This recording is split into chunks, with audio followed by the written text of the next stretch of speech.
Hey, everybody, welcome to Love and Relo, the voice of the relocation industry. I'm your host, Ben Cross, and I'm here with Josh Schachnow, the CEO and founder of Visto.ai. Josh, what's going on? How are you doing? Ben, thanks for having me on. I'm doing really well. It's you got me nice and excited on a Friday afternoon, and I am very excited to be on the show. I've watched it on and off for a few months now, so thank you very much for having me. Dude, it's a real pleasure. We love having entrepreneurs on the show. We love having people that are transforming their spaces within global mobility. I hear amazing things from our mutual friend Roman. And I followed some of the stuff you're doing on LinkedIn. So I'm super stoked to have you here. So where in the world are you right now, Josh? Yeah, so I'm based out of Toronto, Ontario. Nice one-bedroom condo in Toronto that has been where I've been spending most of my time for the last 10, 11 months. Thanks to COVID, my offices have been closed since March. So yeah, I'm just a few minutes east of downtown Toronto. Nice, man. So you're holed up in the COVID cave there in Toronto. I hear Toronto, you're not supposed to pronounce the last T. It's supposed to be Toronto. Do you pronounce the last T or not as a native?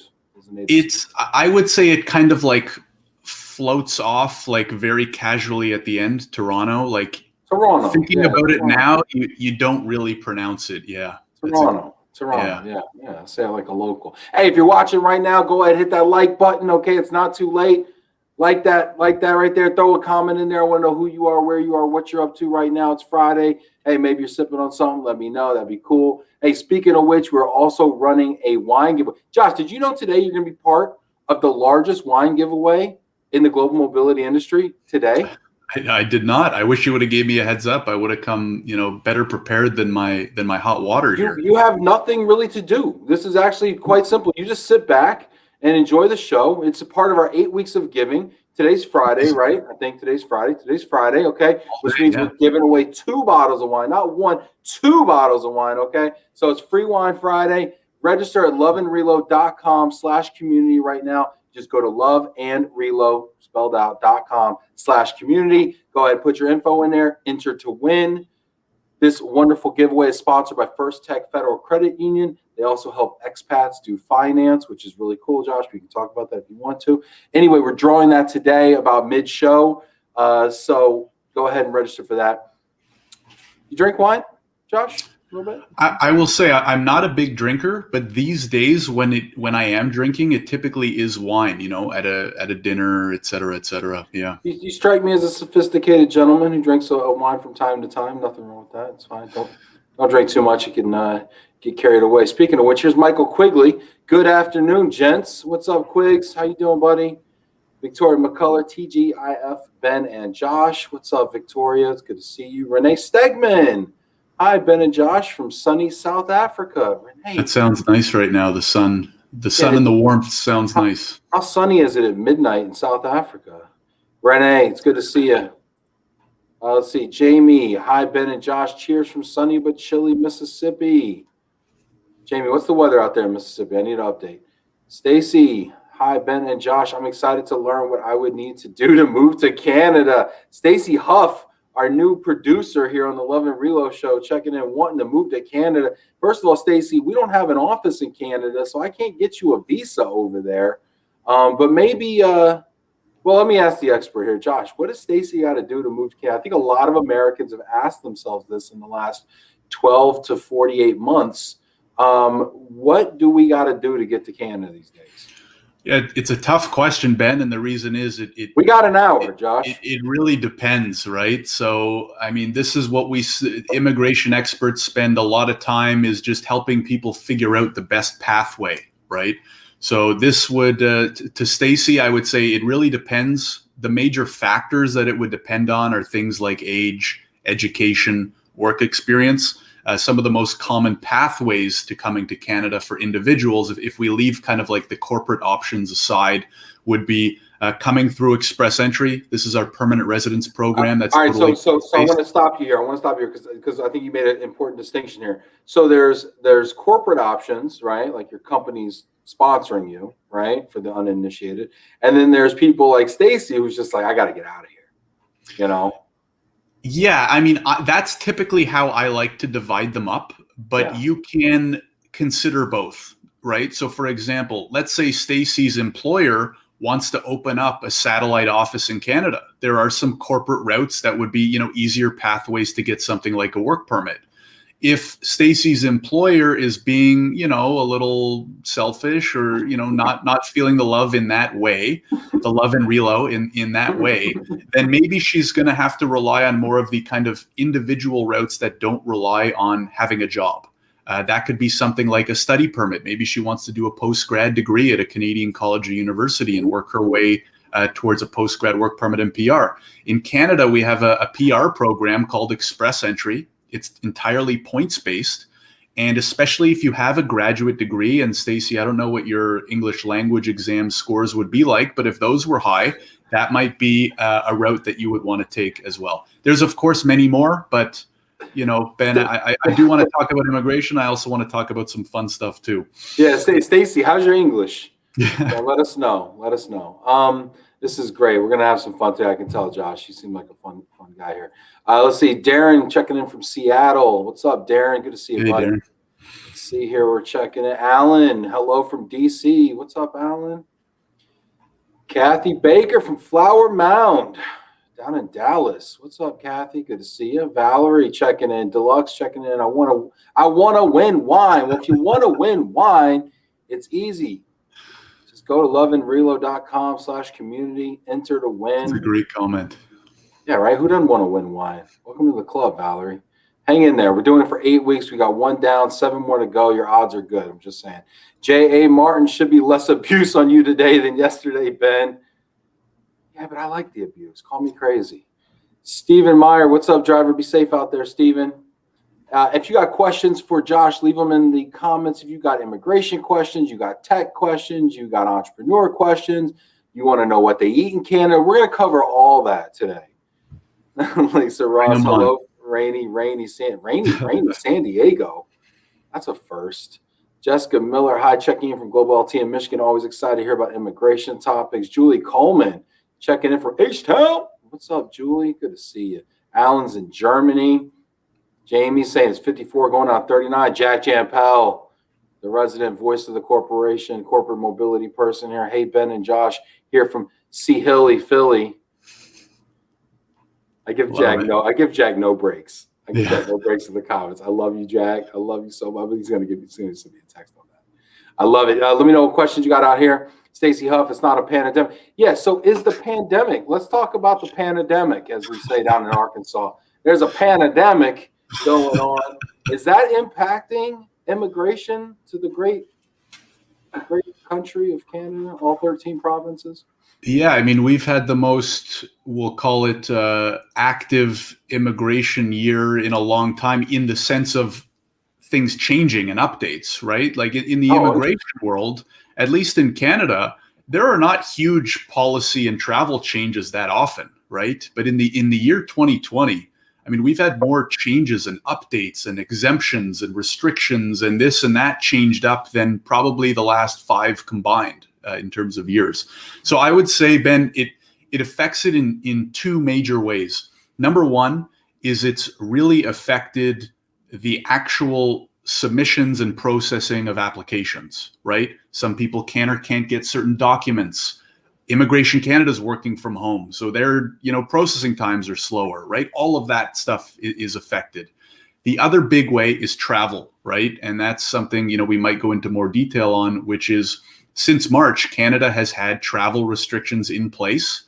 They continue to be in place. They've laid off them a little bit for a little bit period in some areas as compared to others. They've treated international students very differently from PRs. And now in the last month or two, a lot of our provinces, Ontario being the one I'm based out of, we've gone back into a very strict lockdown, right? So there's no shortage of things to talk about in terms of how the pandemic has affected us up north. I love it. I absolutely do love it. Well, let's talk about some of the travel restrictions, though, because I think that is a big thing we got some great comments coming in here. Keep those comments and questions coming, y'all. Hit that like button if you haven't. Send a little love out there to Josh in Ontario. But let's talk about the travel restrictions, right? Because I think as folks in the relocation and global mobility industry, right, we're always kind of looking at when are things going to loosen up? When are we going to be able to kind of get some of these volumes going? I mean, I've been hearing from Apple, they got 1,500 relos on hold. You know, Jack was saying, you know, he's talking to some corporate folks and he got like 3,000, you know, relocations on hold. When do you see? Give me kind of a rundown of the travel restrictions that you've seen so far, and then maybe go out on a limb and kind of give us a little prognostication on what is going to happen with those travel restrictions going forward. Yeah, so I'll give you maybe a super quick summary of like the main, we'll call them types of applications because they've been affected slightly differently. So I kind of treat it as PR, study permit, work permit, travel visa.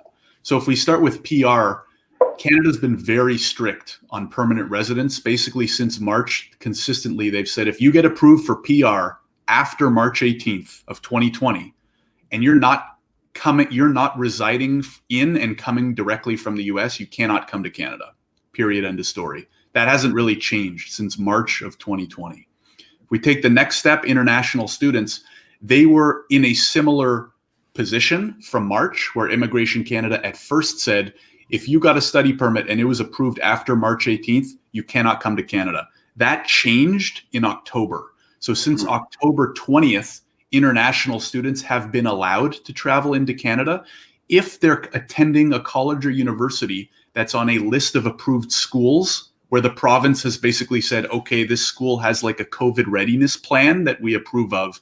So, you know, we don't have to worry as much. Are most of the major universities on that list of approved schools? They are now. So they actually had been updating the list every 2 weeks. As you can imagine, a lot of colleges and universities had to scramble and actually apply to the provinces and get approved. So they were coming out in stages, but by now there's over 500 colleges and universities on that list. All of the major ones, for the most part, yes, are on that list. If we take the next step over to work permits, those have been the least changed, we'll say, since COVID hit. So work permit holders, as long as you can show that you're actually, you know, employed and do need to be on the ground in Canada, have actually been on the travel exemption list since day one. So if you are hired by a company on a work permit, you can show, hey, listen, we need this person here in Canada, and you have a quarantine plan in place. So this applies to everybody. If you're what's a quarantine plan like? Like, give me an idea of what's an appropriate. Yeah, so in Canada, for everybody, doesn't matter what permit you're coming on, you need to, these days, you need to show that you've passed the COVID test, and you need to have a 14-day quarantine plan in place. We have a mandatory 14-day quarantine. You have to prove to customs, like they will not let you into the country unless you can prove to them, hey, this is what I'm going to do for the next 14 days. It's going to have no contact with other people. So I have a private living space, a private bathroom. I have someone or some way to get groceries and medicine if needed without actually going to stores. And this is what I'm going to do. And they have to be convinced of your plan. Otherwise, they'll say, you know, see you later.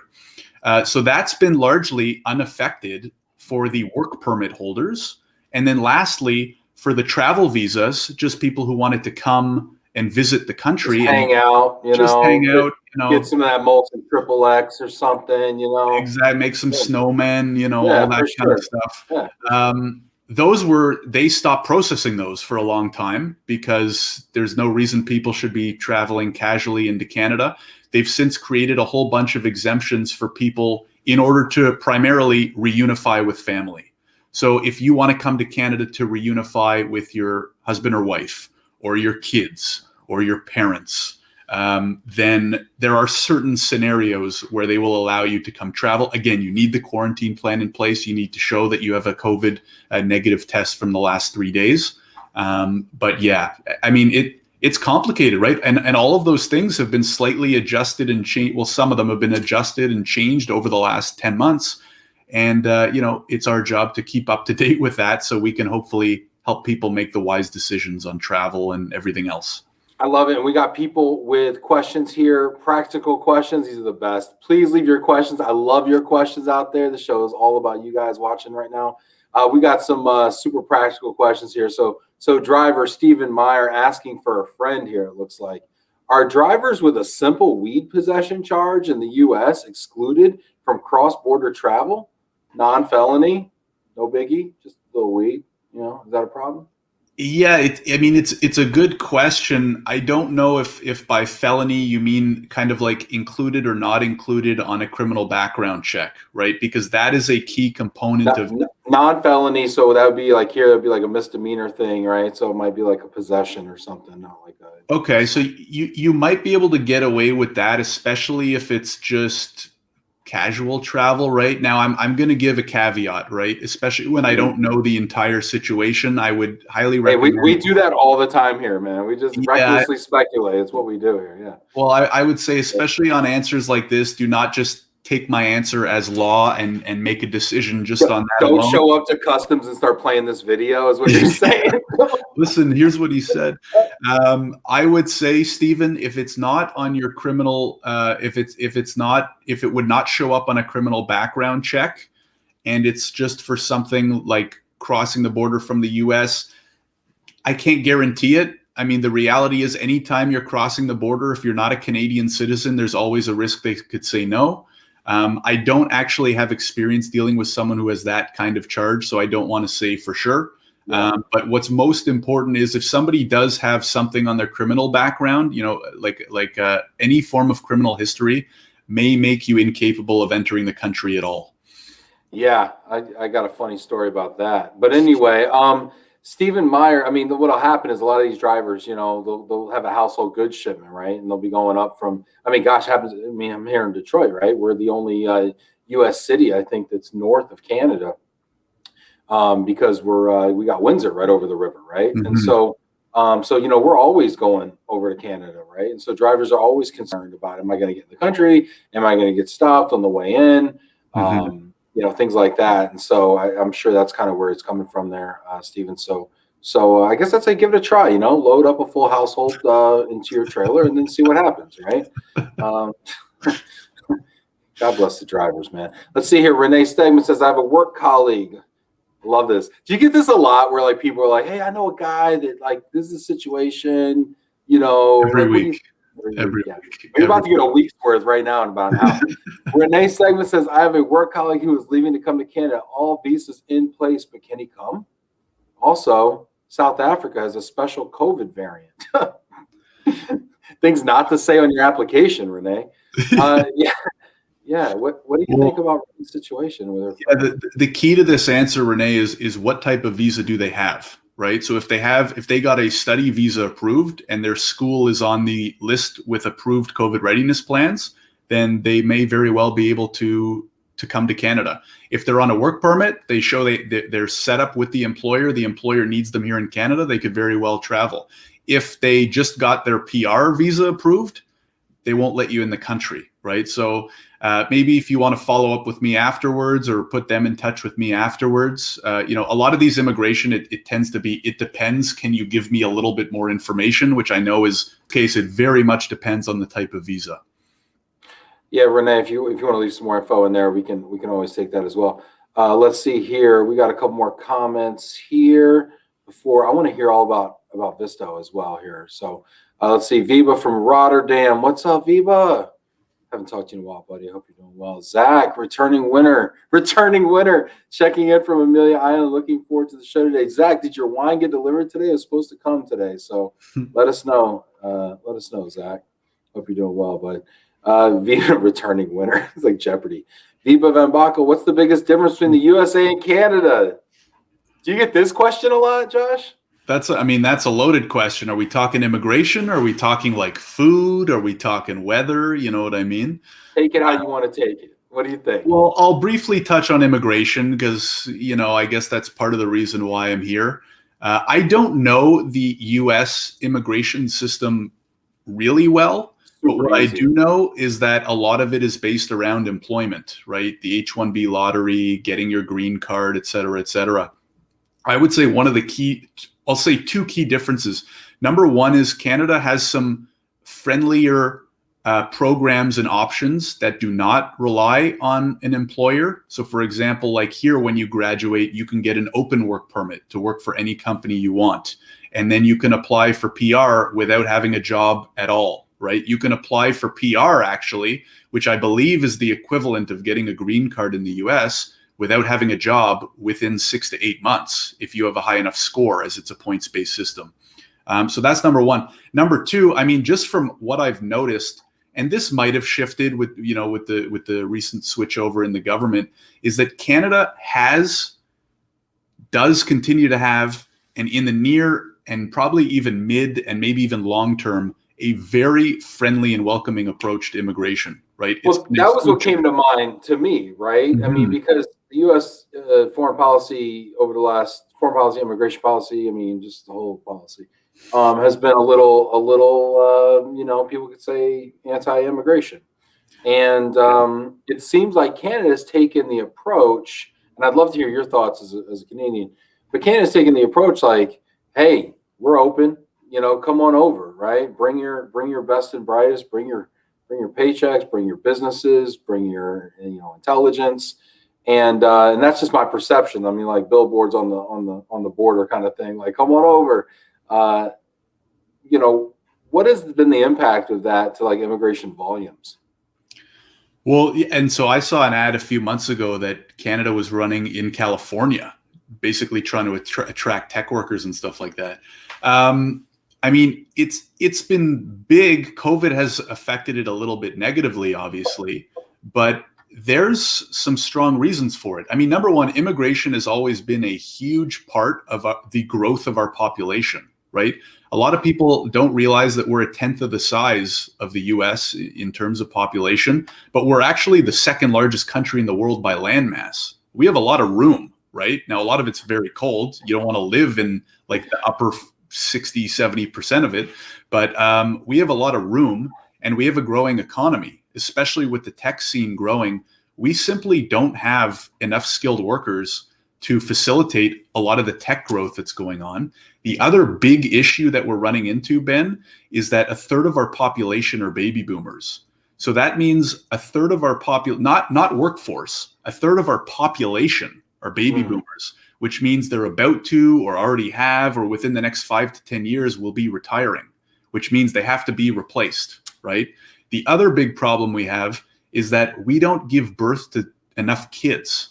So the average couple in Canada gives birth to fewer than 2 children, which means that if we don't rely on immigration, our population is actually going to go into a decline. So it's expected within the next 8 to 10 years that we're going to rely 100% on immigration for population growth. And for, you know, you don't even need an economics degree to realize, like, to grow an economy, to help businesses grow, to help a tech scene grow, you need people. Right. Well, you know, I think that's a common misconception, disconnect, misunderstanding that people have. I think here in the United States, you know, we look at immigrants as taking jobs and as lowering the wages. And I think when you talk to economists, they will tell you that a country's GDP, their gross domestic product, is directly correlated to their population growth. And you look at countries like Japan and Italy who are struggling with the problems that you're talking about right now, and they just don't have the young workers, right? I mean, it's one thing to have, you know, skills. But just need bodies too, you know? And so I think that's an excellent point you make, Josh, that's all too often forgotten. Absolutely. I mean, in more ways than one, in terms of, you look at the Googles and Amazons of the world, and I bet you their offices across the US would love a few extra 1,000 engineers if they could just snap their fingers and have them, right? But there's not enough of them in the US. It's too competitive, right? The wages are hiking up because there's a short supply. So why do you think they file all those H-1Bs, right? And part of that problem too about the wages is that technology companies that are driving a lot of the growth here in the States, technology companies have clustered around San Francisco, Seattle, New York, Boston. These are extremely high cost of living areas, right? You know, now, they're coming to Austin. Of course, Austin's been, you know, it's getting overpopulated now. I mean, I just drove from Michigan to Dallas, right, last week. And I can't tell you how many states and counties and things I passed through that just seemed forgotten. They were kind of desolate. The homes were dilapidated a lot of, I mean, just looks like just generations of disinvestment. And I understand some of the political unrest that's been happening here in the States because people do feel forgotten. They feel like they're not part of the plan, right? They feel like people, on the coast have forgotten them, and so I understand the discontent. I don't agree with how it's manifested. I think there's a lot of misguided and a lot of populism and nationalism in there that needs to probably be checked. But nonetheless, I understand why there's this urgent discontent in the middle of this country. And I can't help but think that part of the labor shortage that we're seeing, the skilled labor shortage, if the San Franciscos and the Seattles and the New Yorks and the Bostons, and this is a domestic policy issue, not a foreign policy issue, so I'm sorry to drag you into our problems, but I mean, you're from Canada, you're probably used to it, right? Oh yeah. But if we turn inward and we looked at how do we invest in the middle of America and skill up those neighborhoods and create hubs in the middle of the United States, I got to think that we could do ourselves a favor. Do you see some, and there's been some of this, Tulsa, Oklahoma, I think of, right? Pittsburgh, which was part of the Rust Belt, Detroit, right, is experiencing a renaissance of sorts.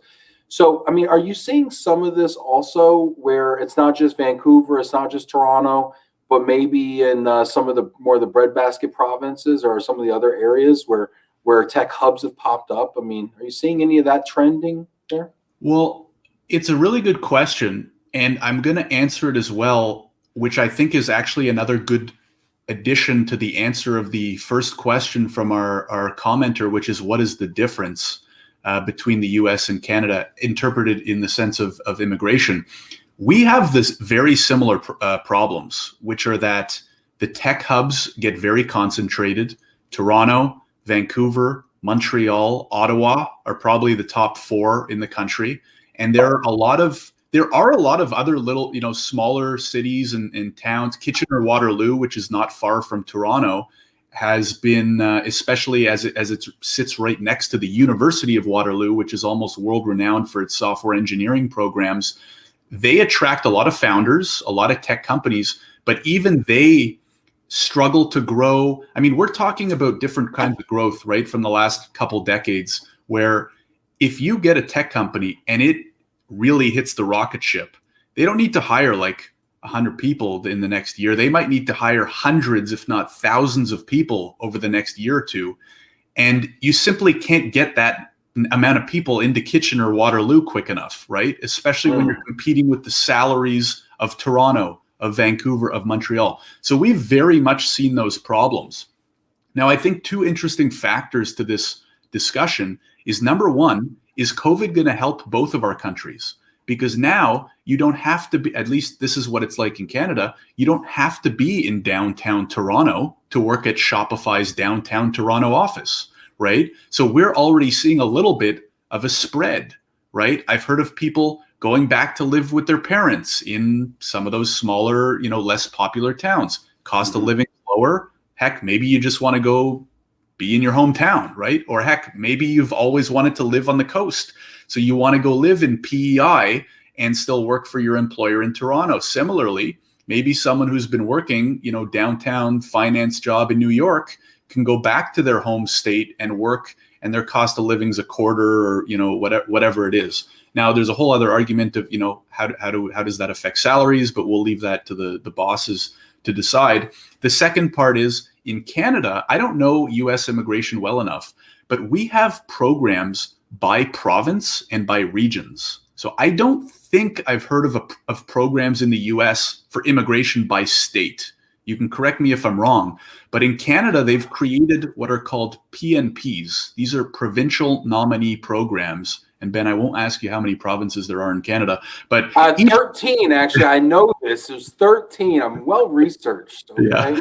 So in Canada, there are actually programs in place so that specific provinces can nominate candidates depending on their own labor needs, right? So let's say Manitoba is having a really hard time attracting healthcare workers.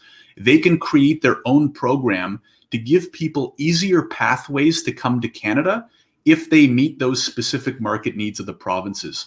These problems have gone even so deep into cities that we even have municipal programs that are popping up now, these different pilot programs where different municipalities or different regions have their own immigration programs. So that's, I think, another way where Canada's been a little bit more, we'll call it innovative and flexible to the specific market demands of different provinces and regions. Yeah, that is interesting. I don't know of any states in the United States that have a specific immigration because it's all federally controlled. And yeah, no, I don't know. I mean, there's obviously clusters that happen, but communities that pop up. But no, I don't know of any. That's really fascinating. We've got a couple more questions here, and then we are going to give away some wine, and then we're going to talk about Visto and entrepreneurship, and we're going to do a top 5 that sounds delicious. Renee saying, we need wine. All alcohol is banned in South Africa. Damn, no wonder your colleague's leaving. All right. Sandra Clary, who can sneak into Ben's temporary Zoom wall and paint a height scale a la 7-Eleven? Somehow it just seems right. Happy Friday all. Sandra, you know what? First of all, this is an actual wall. I just want to make that clear. This is a wall. That's drywall. There's a stud. All right. Anyway, Sandra, I got you, Sandra. Valerie McKenzie, I've been obsessed with Banff lately. I need to set up a trip.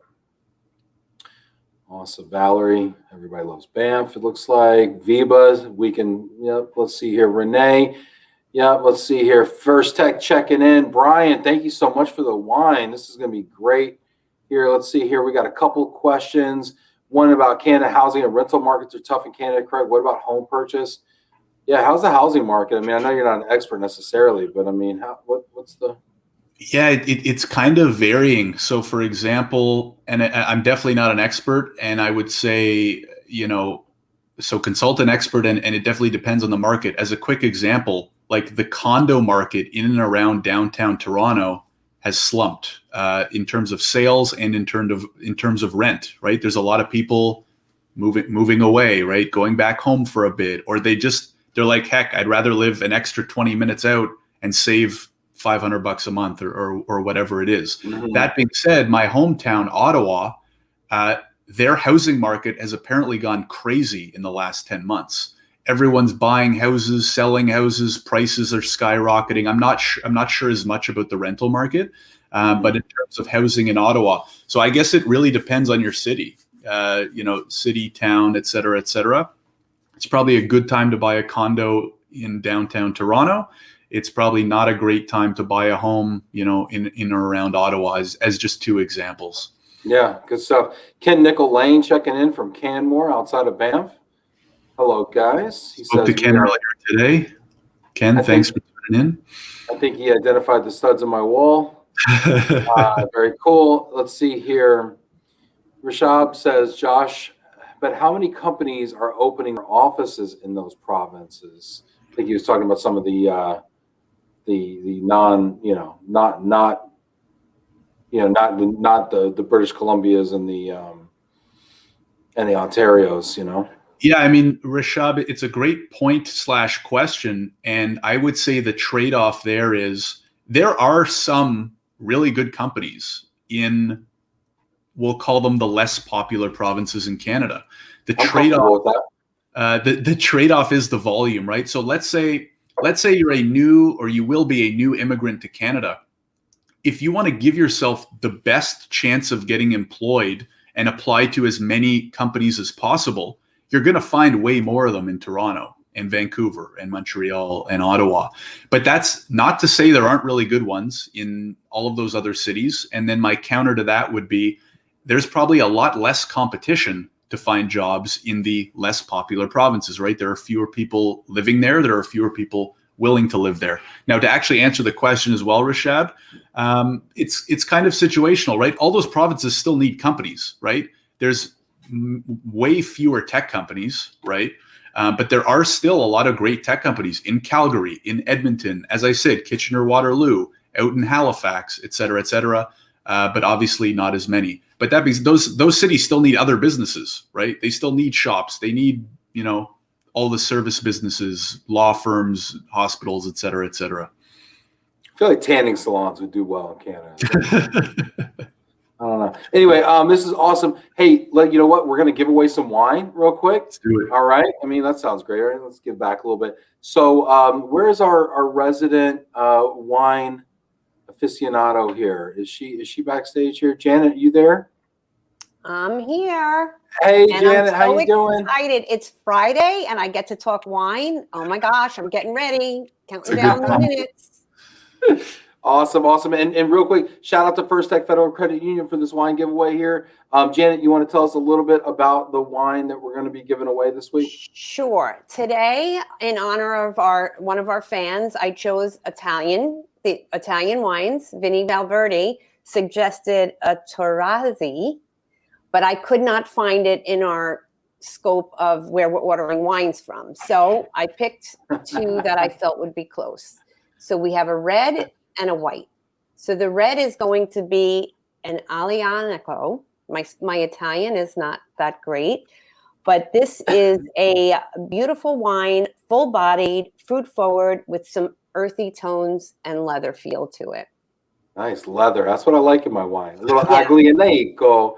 And we got Timmy back here over here. Timmy over here is ready to spin the wheel. Yes. If I could ahead. just disclose, Yeah, we do our best to order what we're, sometimes the store is out of the type of wine, but this is what we've chosen. When Janet starts dropping Aglianico, okay, there's a run on the wine, okay? And it's sold out, all right? And then we got to do what we got to do, and you might get barefoot. I'm sorry, okay? Yeah, no. I got a case of cupcake in the basement. If all else fails, I'll get one of those for you. Don't worry about it. There you go. Ken Nicolane says, do you ship to Canada?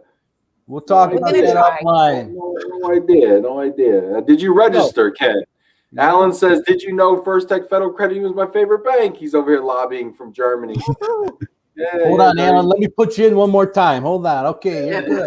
All right, so now we're gonna spin. We're gonna spin for this one, Timmy. All right, let's do it, man. Let's go. No whammies. Who's it gonna be? Oh, it was Yuki Watanabe. Yes, from Gap. All right. Hey, throw Yuki's name in there and tag her in the comments, okay, everybody? Make sure Yuki knows she won. Congratulations, Yuki. Get that little round. Look, Ken's over here like, what? Register? Yeah, Ken, there's compliance, okay? There's paperwork. You're used to this. You got this, okay? You might have popped the bottle himself already by the looks of it too, Ben. Josh could probably automate this process for us, actually, in a very nice system there. Actually, Canada is pretty strict with shipping in wine, I believe. When you have it as part of your personal effects, you actually have to register for a license to bring it in. Did not know that. Ken, you can go on to, Ken wants to know, how do you register? Ken, you can go on visto.ai and register. I'm just kidding. You can't. You can go on loveandrelo.com/community, put in your information. We then sell it to Visto.ai. Okay. Also joking, but seriously, but register at loveandrelo.com/community here. Congratulations, Yuki Watanabe. All right. So, Valerie, right? That was so close. It was like stop on Valerie. Yeah, so close. Okay, let's see if she wins again. Okay, let's see here. So we're going next. Yep, go ahead. Next, I chose a Pinot Grigio, and everyone knows the Santa Margherita, very popular, but I decided to choose a Pinot Grigio that's from Tuscany. So it'll be a little bit more full body, a little bit more fruit forward, and just to throw in something different than the norm. So we have a Banfi, San Angelo, Pinot Grigio, 2019 from Tuscany. Tuscany. Okay. And before we spin the wheel, I want to say I must not be part of everybody because I didn't know Santa Margherita or whatever one you said. It's not bad. When I make a chicken piccata, my father-in-law, he's like, hey, I'm gonna get the Santa Margherita. And I'm like, the Santa Margherita is from Alto Adige area, which a lot of them are from. So it's a little bit more minerally, where this one's a little bit more full body from Tuscany. Yeah, my box of Franzia with the Mylar bag. We don't worry about that. Okay, we're ready for our next one. Hey, spin that wheel, Tim. Hold on. Oh. Round it goes. Where it stops, nobody knows. Here we go. Woo! Hey, Clay. Nice. Nice. I just was speaking with her. I said, did you register to win? She said she did. And there it is. Nice. Well done, Tim. Thank you, Janet. These are great Okay. picks. See you soon. Have a great weekend. Sounds good. I'll talk to you Thank soon. you, Hope Janet. you share a glass of wine over this weekend. Oh, that was fun. I love giving people stuff, Josh. It's so cool. It's a good feeling, right? Yeah, it's the best. So Josh, let's talk about your company though. Like, I always love talking to founders. Tell me real quick, like, so what does Visto do? Yeah, so I've been practicing in immigration for about 3.5 years now, and what happened, Ben, was I was working for a lot of Canadian tech companies, so I was helping them bring engineers in from outside of the country. And number one, I got bored with their paperwork, and number two, I realized that there were none of these innovative companies doing anything around immigration, despite how, as we talked about earlier, I mean, it's been a big part of our country and it's going to continue to be. And it's a pretty repeatable process, right? I mean, Yeah. the programs aren't changing all that much. The forms don't change all that often. So about 1.5 years ago, I co-founded the company, and we've built a free platform. So for anybody who is curious about coming to Canada, you can sign up for free on the website at visto.ai. You can learn all about the basics of the different options, right? So I talked about PR, study permit, work. You can learn all about the basics for free. And then if you do need to work with a reliable service provider, you can book time with them right in the portal itself. Lawyers, language exam tutors, right? We were talking about whether someone before would have a high enough language exam score. We can help you with that, help you apply to colleges and universities. And then we're also building out more and more tech to help actually prepare your application without the need of a lawyer. That's awesome. Real quick on the language thing, though. So I remember in my college days going up to Montreal, right? And, is the language requirement different going into French Canada, or is it still English, or just out of curiosity? Yeah, so it's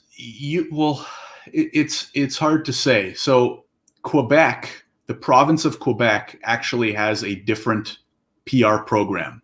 So we are, 12 out of 13 of us are actually run federally, as we said. So even when I was talking about those provincial programs, you can get nominated through them. You still ultimately have to apply to the feds to get your approval, except when we're talking about immigrating to Quebec for PR. So you do have to also go through the Quebec immigration program. I don't know their PR program as well. What I do know is that, so every other province, you can do English or French language exams. You will get more points. It will be better if you do French, but you absolutely do not need to.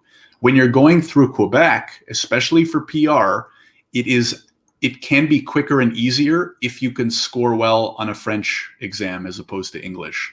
So there is that factor there when we're talking about Quebec. So, like, if all things being equal, two candidates, the one that has some French skills might get it. It's factored. They will have an easier time, especially going to Quebec. I mean, you can unlock even some different programs that wouldn't be available to you if you don't speak French. Even for the rest of us, even through the federal program, that program Express Entry I was talking about, which is points based, you can get pretty good point increases from scoring decently on a French language exam as compared to a Canadian one. So going back to Visto here, because I'm always kind of fascinated by entrepreneurship and the growth and everything. So who do you serve? Who do you partner with? Do you partner directly with the individual, or do you partner with corporations or relocation management companies? I mean, who finds the most value in your service?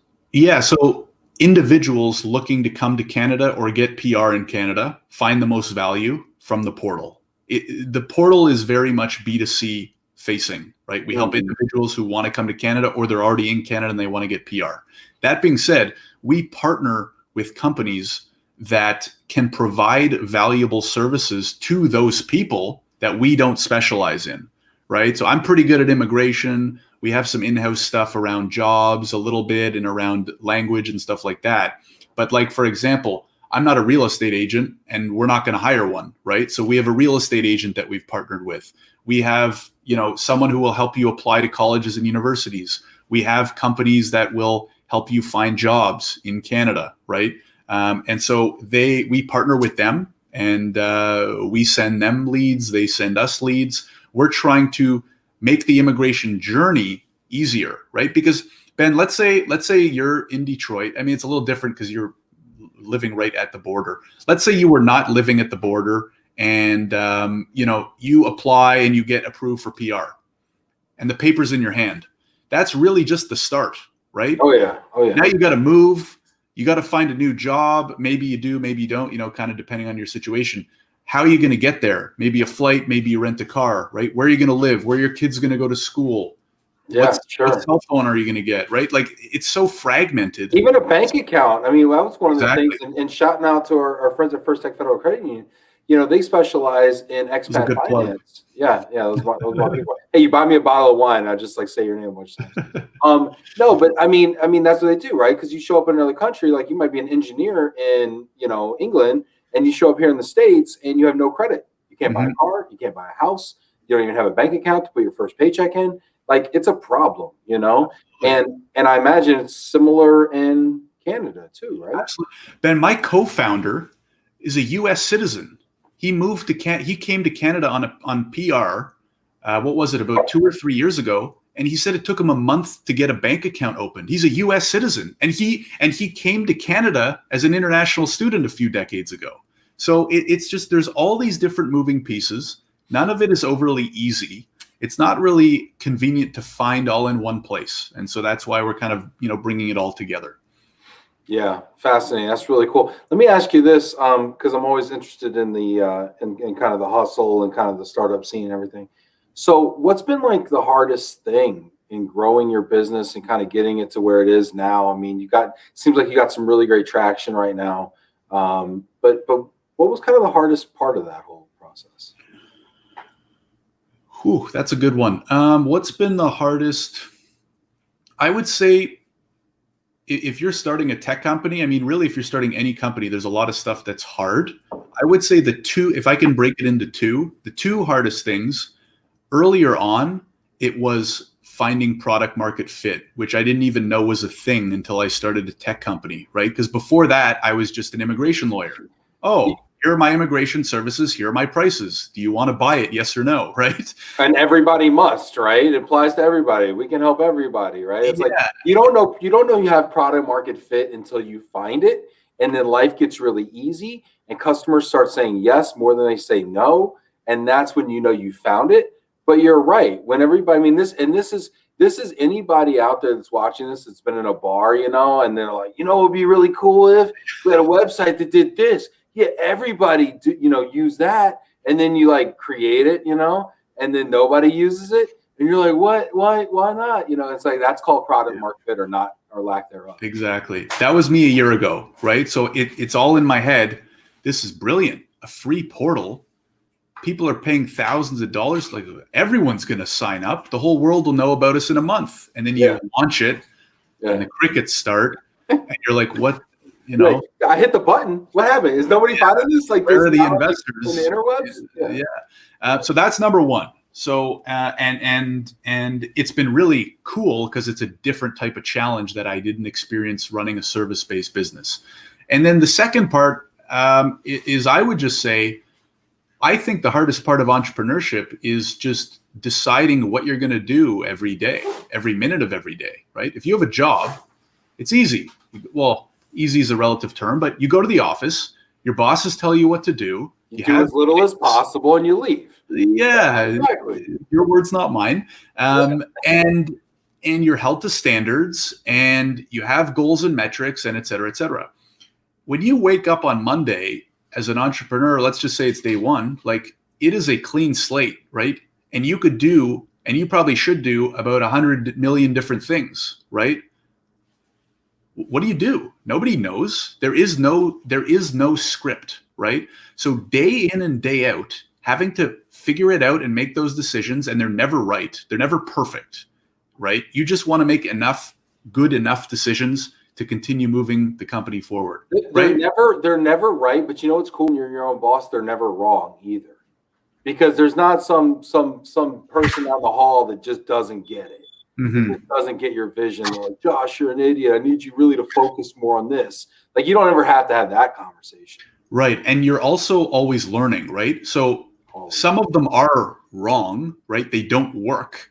But then you learn, okay, that's a thing I can tick off the list and I won't do it again. Yeah. Or here's how I'm going to adjust, right? But the hardest thing, and like the guys running huge companies, I don't know how the heck they do it. I guess, you know, they have some assistants and stuff like that too.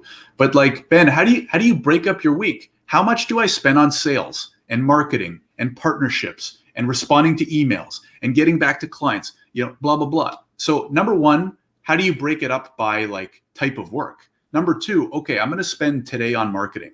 How are you going to market? Are you going to do paid ads? Are you going to post more on social media? Are you going to start a blog? Are you going to post YouTube videos? Are you going to go on other people's podcasts, right? You got to make all these decisions all the time. No one's going to tell you. And the other thing is, if you don't do them, there's nobody waking you up and pushing you out of bed. So the last factor is the motivation, right? Because when it is tough, nobody's kicking you out of bed. No one's giving you crap if you hit snooze 3 times on your alarm. So if you can't do that and keep yourself motivated the whole time to get you through the tough times, you know, you might not make it. So, well, and you know, I always thought like professional coaches, like life coaches or whatever, you know, business coaches. I always thought that was kind of silly, you know, honestly.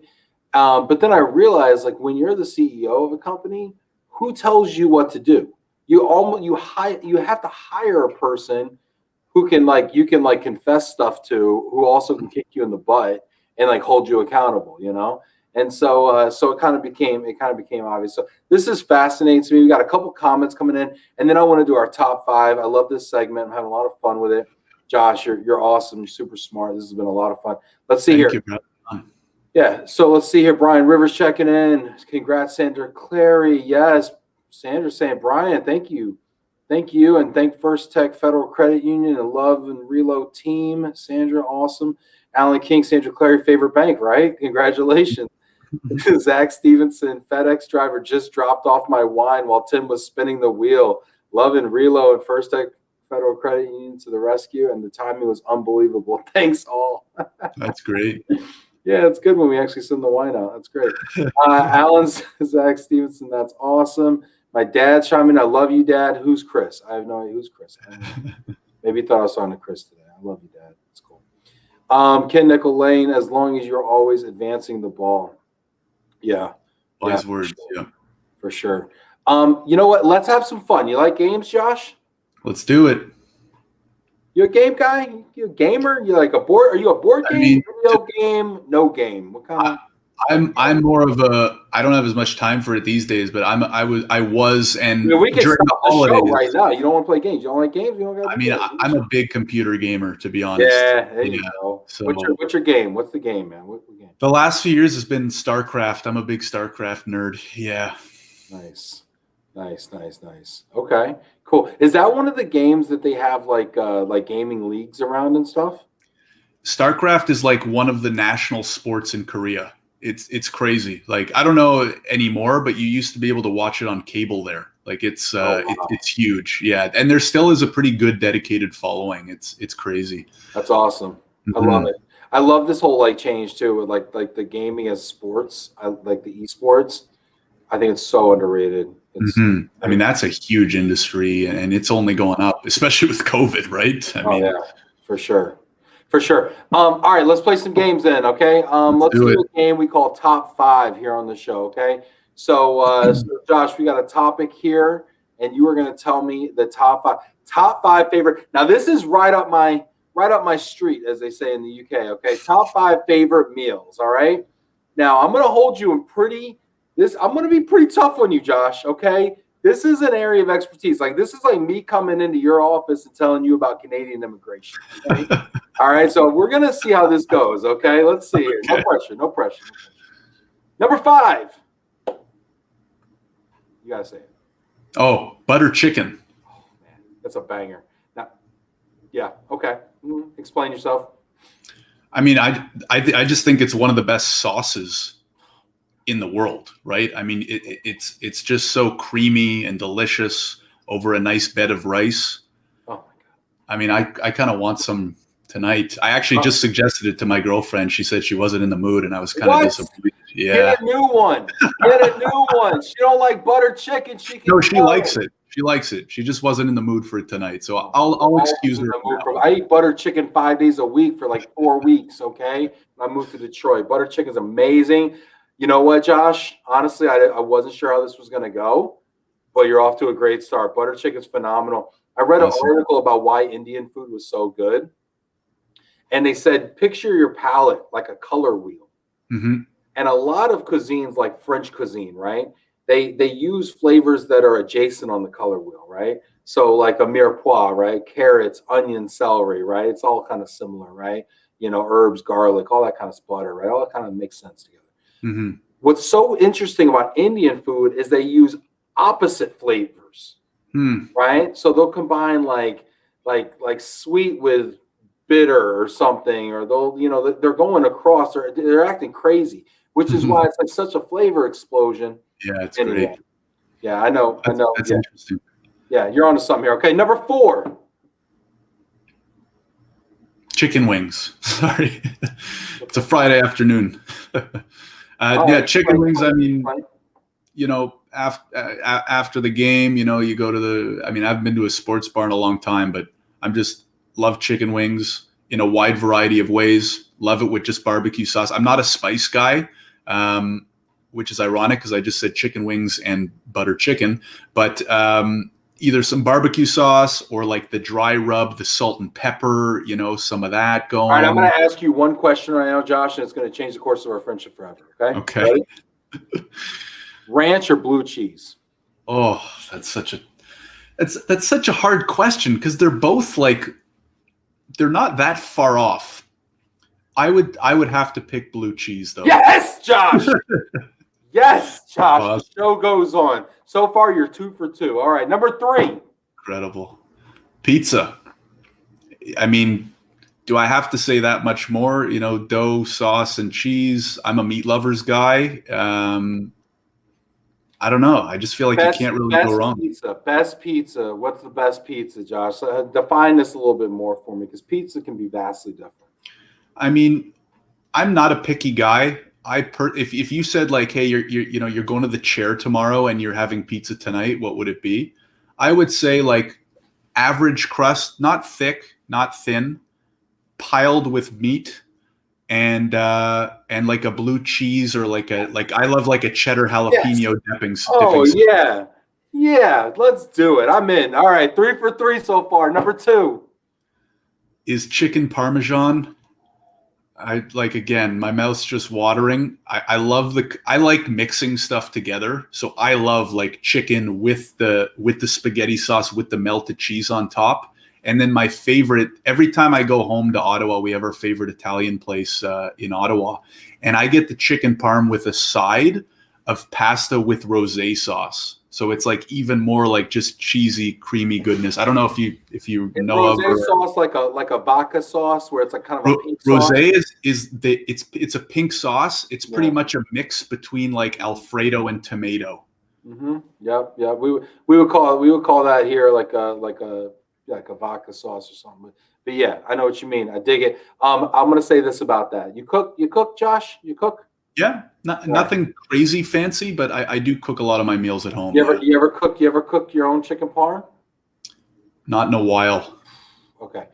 Here's the thing. Salt it nice and heavy, okay? Mm-hmm. And then you got it. And this was an epiphany for me, because I was always about keeping the breadcrumbs crispy on the outside, not getting soggy. So I would make the cutlets separate, and then I would cheese on top and melt the cheese, and then and only then I would put the sauce on the pasta, and I would lay the chicken cutlet over the top. However, you know what changed my life? You know what changed my life, Josh? What's that? Cooking the chicken parm in the sauce after you fried it. Yeah. Interesting. I know. You're like, really, Ben? And it gets soggy and it's nasty, and it's like, no, it just like absorbs the sauce into the crust. And it's just so damn good. Okay. Wow. Chicken parm, 4 for 4, buddy. 4 for 4. But let's hear number 1. Number 1. Steak. I'll expand it to steak and potatoes.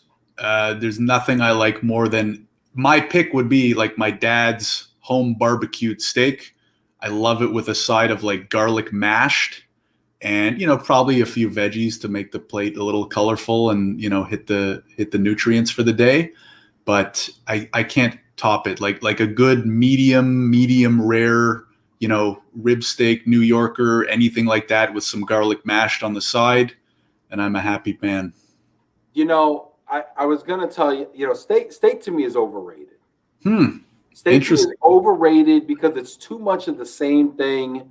However, you said something that was key. The medium to medium rare on a ribeye, because a lot of people go like, oh, like medium rare. You got to get it like in that medium zone because it's got to render a little bit. But I do love a ribeye. It's my favorite cut. So, and your dad makes it. I'll give you sentimental points. I'm going to give you 5 for 5 here, Josh. You did a nice job. I'm going to give you 5 for 5, man. Thank Really, you. honestly, you know what? Thank you. That's cool. That's cool. You become a food expert, and I am now a Canadian immigration expert. So this is a lot of fun. We got people here commenting here. Let's see. Stacy says, I'm still waiting on the episode. That would be interesting. Yeah, I'm going to do that with Vinny Valverde. Man, you should make some chicken parm. I would definitely watch that live. I might make that tonight, to be honest with you. I got the in-laws upstairs. Who knows? Rory says, hello, everyone from Chicago. Garlic butter chicken wings for the win. Yeah, maybe. Wow. Interesting. Maybe. If I'm going to do a dry rub, kind of like I'm going to do like a jerk rub. Jerk rub. I want like chunky spice on there. Like I want it to like kind of like be like. Man, a year and a half ago, I moved to where I live now. There's a jerk chicken place around the corner. I'm talking like 25-second walk. I'm in love with jerk chicken. Like it's incredible. How you say you don't like spice? That is some hot stuff, man. Jerk sticks with you. They probably make it like Canadian version because we're like we're kind of soft with that kind of stuff. Now we unionize it, which is to basically say take Michiganing it to like the next level, and you just rip all the spice out of all these wonderful meals. No. Well, I'll say this: I've been to the U.S. a lot. We cannot compete on food. There's no conversation even to have. Like it's not even worth that conversation. But it's kind of like you went out of your way to make it not as good. Like it's like I don't know. Find this food that's popular down there. The major stuff. If you go for like a good steak here or a good steak in the U.S., like it's kind of like a steak's a steak. There's a little bit of variance. Chicken parm, like a little bit of variance, but it's the other stuff. It's like the fast food, the fried chicken, like all that kind of stuff. It's like another world. Some of the seafood stuff that goes on in parts of the U.S. is like another world that you like. I come back or I finish the meal and I'm like, I don't think you could find that anywhere across the country in Canada. Have you ever been to New Orleans before, Josh? I've been to New Orleans. I went on a bachelor party with my friends. I don't think I've eaten so much chicken in a weekend in my life. Yeah, New Orleans has the most interesting cuisine, in my opinion.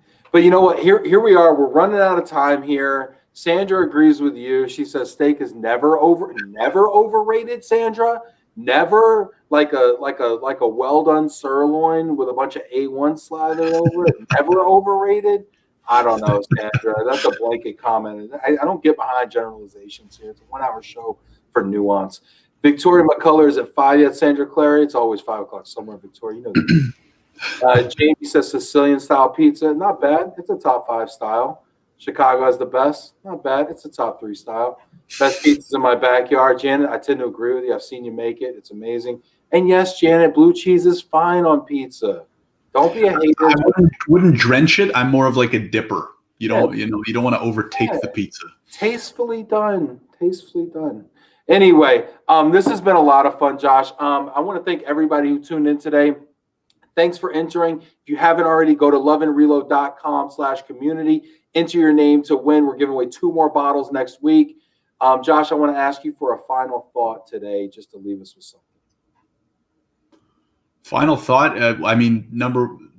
Ben, thanks for having me on. This has been a lot of fun. Thanks to everybody for tuning in, and questions have been a lot of fun and stuff like that. I would just say, let's continue to tough it out. You know what I mean? It's been a crazy year. It seems like we're not fully through into the clear yet.